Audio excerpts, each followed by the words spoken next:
Now, Senegal's president, Faye, dissolved the opposition-led parliament, citing difficulties in working together. He called for snap elections on November 17, and his party, PASTEF, doesn't hold a majority, and he claims the assembly blocked his reforms. Faye's move was condemned by the opposition, but observers think PASTEF will win a majority. Faye's rise reflects the frustrations among Senegal's youths, but he has promised reforms like fighting corruption and securing natural resources for the population. Now joining me on the conversation this evening to discuss more on this, we have Ibrahima Kane. He is a political analyst. Hello, Ibrahim. Thank you so much for joining us at this time. Yeah, thank you also for inviting me in your program. All right, to begin with, what specific difficulties did President Faye encounter while working with the parliament, leading him to dissolve it? Well, I think the president was facing a major problem because he wanted to conduct a new policy based on the agenda he presented to the Senegalese public. But at the same time, he didn't have the majority at the parliament that will allow him to really implement that program. 2 months ago, he decided to send the Minister of Finance to go and discuss the plan for the preparation of the budget of next year. That meeting was boycotted by the majority of the members of the parliament. Just last week, while he was in China, attending the FOCAC meeting, the parliament refused to adopt the bill that he put forward to dissolve two institutions that he found were useless, and he wanted to use those resources to resolve some of the problem that the Senegalese population is facing at the moment. And those two situations, I think, really showed him that with this kind of parliament in place, he will not be able to conduct any changes in the policies this year and next year. So that's why using, the provision or the power that he has under the Senegalese constitution, he decided to dissolve yesterday the parliament. All right, so which of the institutions, did he want to dissolve? And also, what is the opposition saying about, this particular dissolution? Well, in Senegal, we have many constitutional institutions that are really not relevant.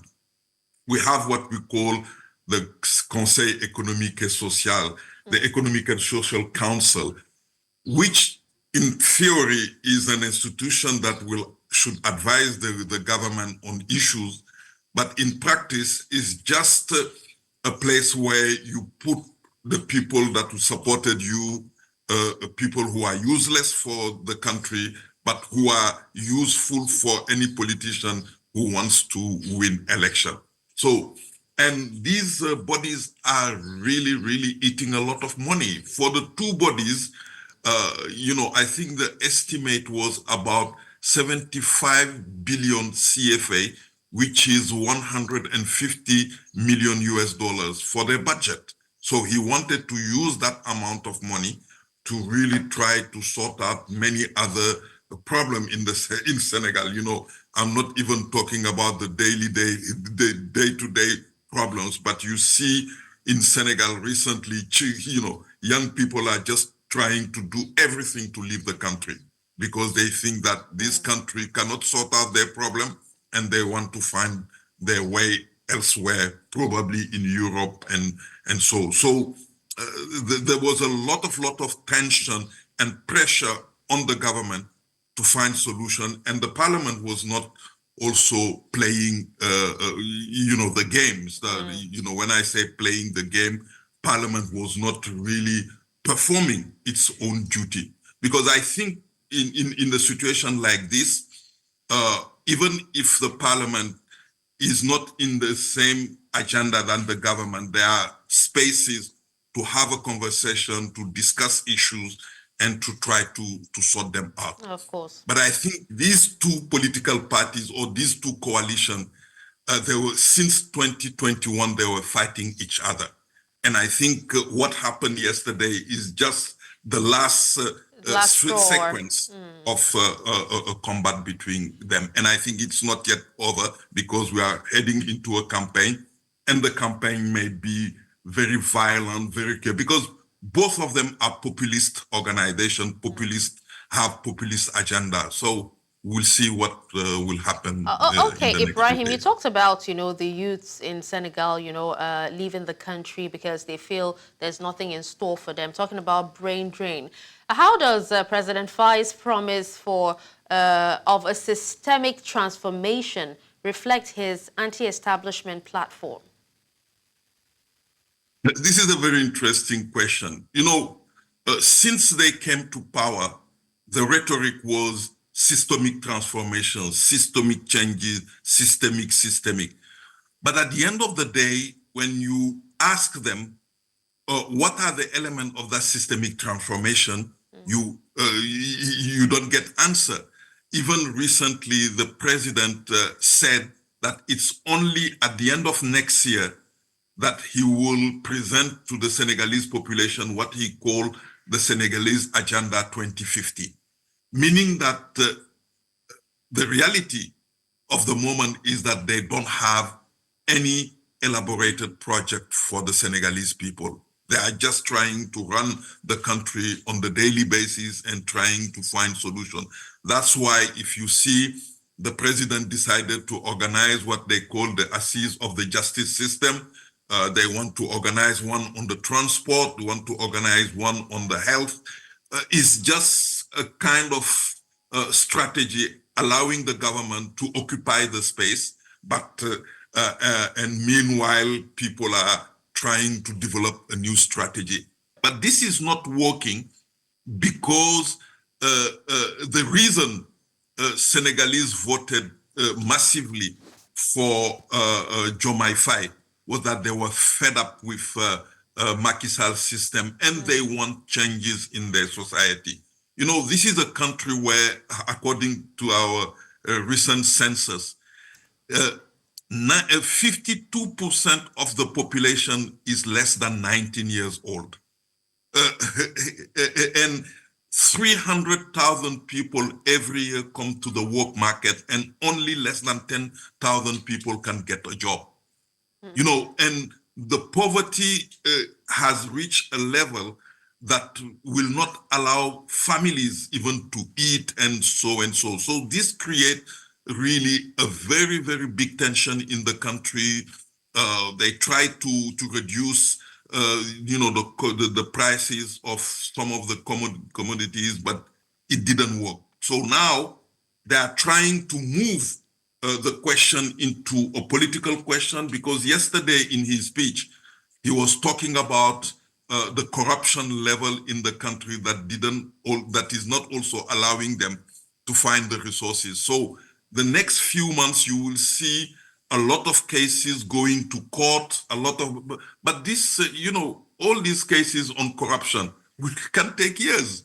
The corruption case against Abdoulaye Wade's son took almost 8 years without any, good result for the government. So I don't think that will help them in many, but it will give them a possibility to buy times until the election. So what you're saying is, this present administration kind of have no clue, what they're doing, even with Prime Minister Ousmane Sonko at the helm of affairs. Yes, madam. Madam, you need to understand that it's Macky Sall with his policy against the political party PASTEF who created PASTEF and who allowed PASTEF to come easily to power. You demonize a political party, you arrest people, they arrested hundreds, thousands of people, killed more than 60 people in a country where we never experienced that kind of situation. And economically speaking, the situation in Senegal has not changed. So all those elements allow Faye and Sonko to gain power. But now they are in power. They said they had a project, but the project was not finalized. And now they're trying to do what they can with, the element that they have.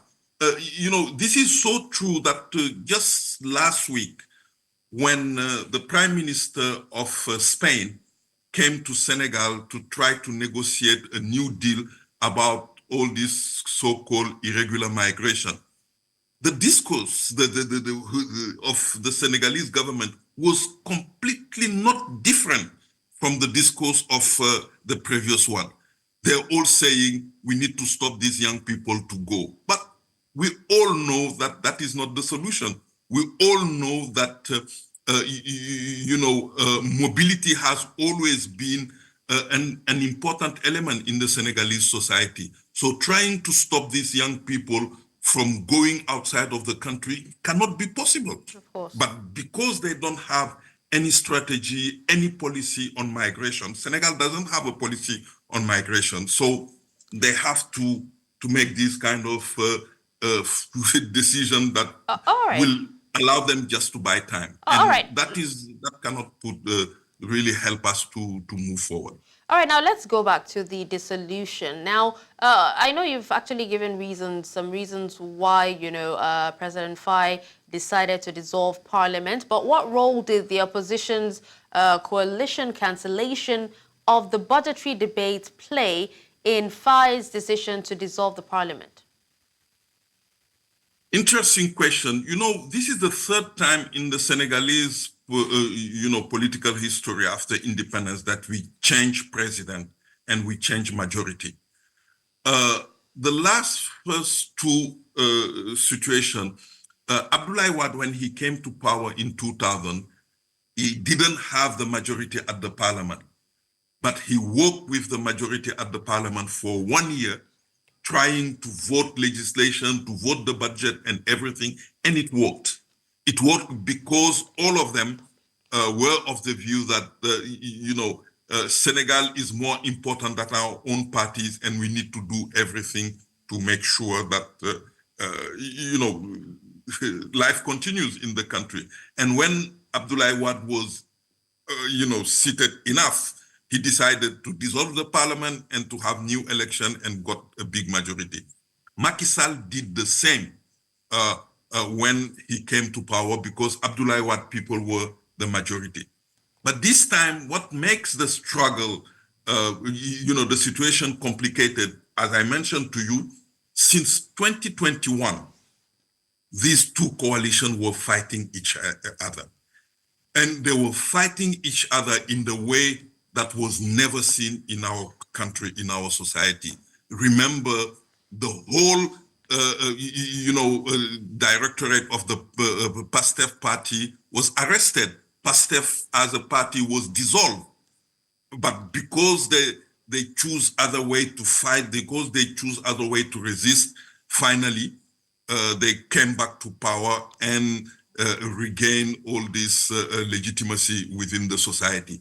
This is the situation that we explained at the beginning of this conversation is just element of the fight that was continuing among the two. Because why a parliament can refuse to listen to a minister of finance to discuss, not even to vote, but to discuss the content of the budget? Why?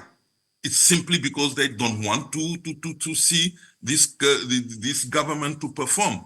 Why, for instance, a bill, put forward to them, and that bill was part of the agenda that the president presented to the Senegalese population, and it was accepted by the Senegalese population that these two institutions needs to be dissolved and the money used to sort out, economic and social care. They refused simply because they wanted to show to the president that he doesn't have the majority at the parliament.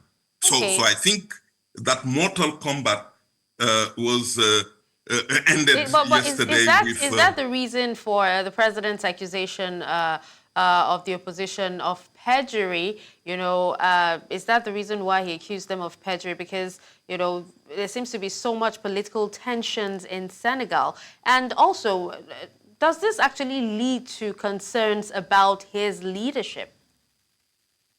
Well, I think that when they say perjury, there is a small problem that, you know, in the process that was not right in the president's side. You know, last week, the president released a decree calling the parliament to listen to the prime minister who was going to present his program. And that program was supposed to be heard today on the 13th of September. But by dissolving the parliament yesterday, he himself decided not to implement his own decree. And that's why, you know, people in the opposition are just saying that a president cannot do that. If you release a decree, that decree needs to be implemented. And even yesterday night in his speech, the president was saying, I will always be the person who will be abide by law. So abide by law meaning abide by the decree that you personally enacted. But I think that is just one aspect of the general conversation, which is this. You know, Macky Sall didn't want to leave the power. Macky Sall was forced for different reasons to abandon his agenda of the third term, to abandon, you know, to release Sonko and Diomaye, and to do many other things. I think that anger is still there among his party people, among his partisans, and they believed, for me, it was completely wrong. They believed that they could use the parliament to continue to oppose the president, not knowing that Senegalese political system is the presidential system, and the president has so many power that can really lead to even stop the parliament for doing A, B, C, D. So that's one thing. All right, Ibrahima, now in all of this, you know, what role did Prime Minister Ousmane Sonko, I know I mentioned him earlier, what role did he play in the decision, you know, to let go of the parliament and everything that Faye has actually done from when he entered office up until now? In many places in Senegal, they were saying that people are saying that Diomaye Faye is the president by default. Sonko is the real president. You know, on the 5th of September, while the president was not even in Senegal, Sonko told us in a meeting with his staff that the parliament will be dissolved, that he will not be presenting his declaration to the parliament. That exactly happened. And that was said not by the president himself, but by the prime minister. So the role that the prime minister is playing in this current system is a little bit confusing, because he's at the same time prime minister, but he looks like a vice president. And I think now that if the clarification is given by the election about the majority at the parliament, there will be another clarification about the role of Sonko within the system. Is he going, because we heard today that he is the one who will be campaigning for the election. Is it going to be the Speaker of the Parliament, so giving the executive to the president and looking after the Parliament, or is it still going to be, you know, the Vice President by default and trying to influence or to overshadow the current president? That clarification will come, and if that clarification is done, then we will know what will happen next. But the current situation is Sonko who seems to be running the country.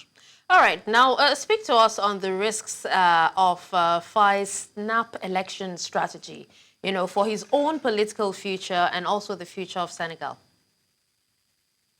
Now, they're going to election in the context that is not really favorable to them. As I mentioned to you, the last 3 weeks, more than 400 Senegalese, young Senegalese died in the sea. Every single day you have people are still trying to take the boat and to go.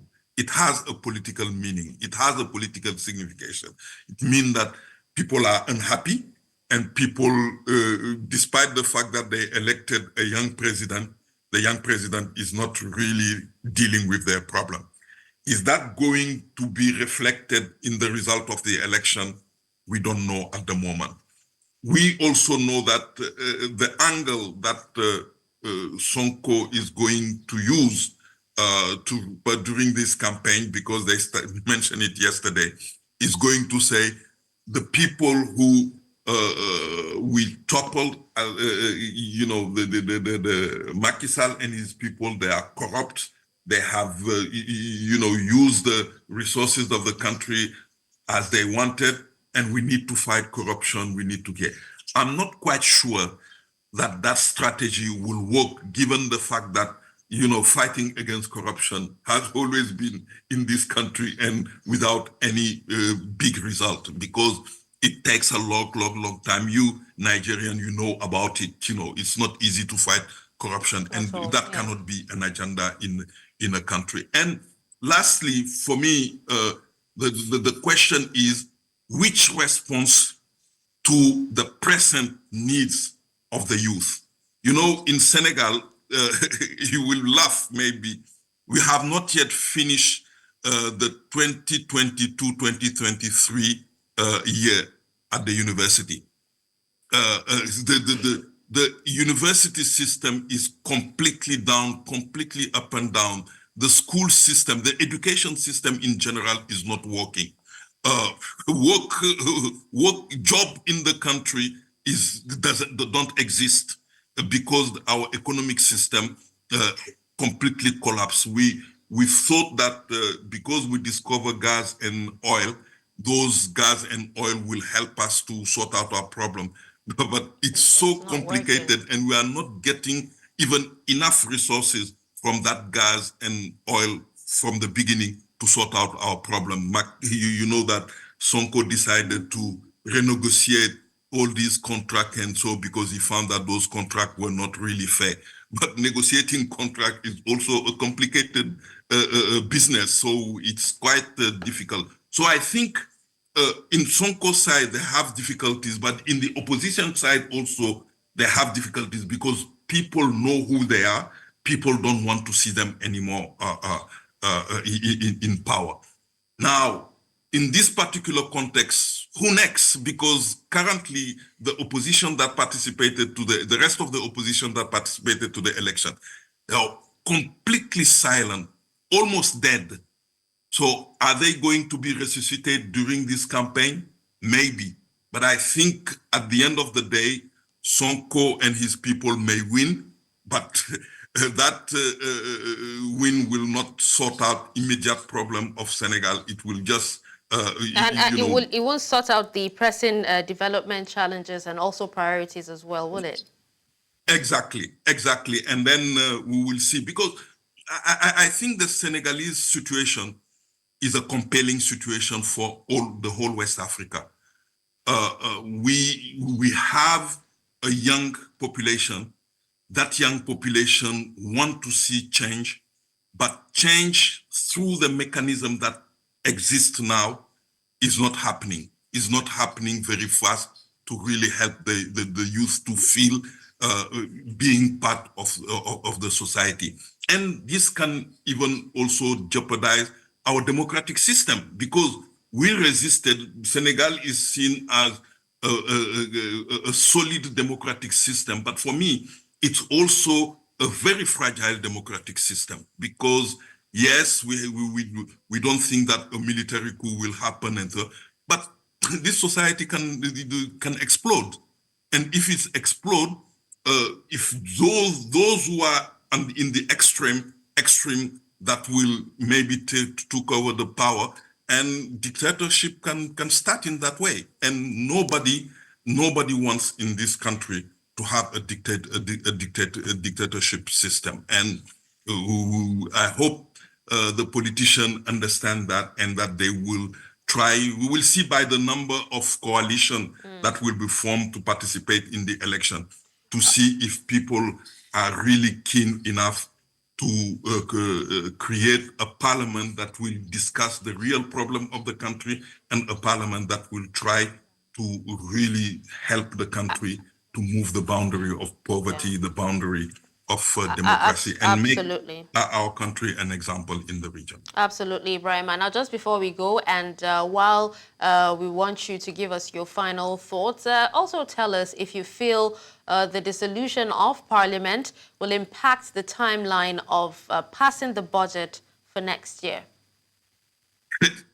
Well, yes or no? No, because, you know, when you look at the president decided to have the election on the 17th of November. 17th of November gives them almost 6 weeks to prepare the budget. So, and the limit for the adoption of the budget is the 31st of December. I hope that they can do, you know, day and night conversation and make sure that during the month of December, the parliament will make everything possible to have this budget adopted. Even if the budget is adopted in January, it doesn't matter. It's not a problem. But will it be a budget that was really elaborated in the sense that it will reflect the will of the new generation? It will reflect the willingness of the new government to change the situation? I don't think so. I think it will be just a budget that will be the budget of a transition from this current situation to, because I think 2026 budget may be reflecting you know, the real agenda of PASTEF, because at that time the prime minister would have go to the parliament and presented his program, and if that program is accepted, so that it will be reflected in the 2026 budget. All right. Well, thank you so much, Ibrahima Kane. Yes, you're a political analyst all the way from Senegal, for speaking to us on this. We appreciate you for your time. Thank you. Thank you for having me.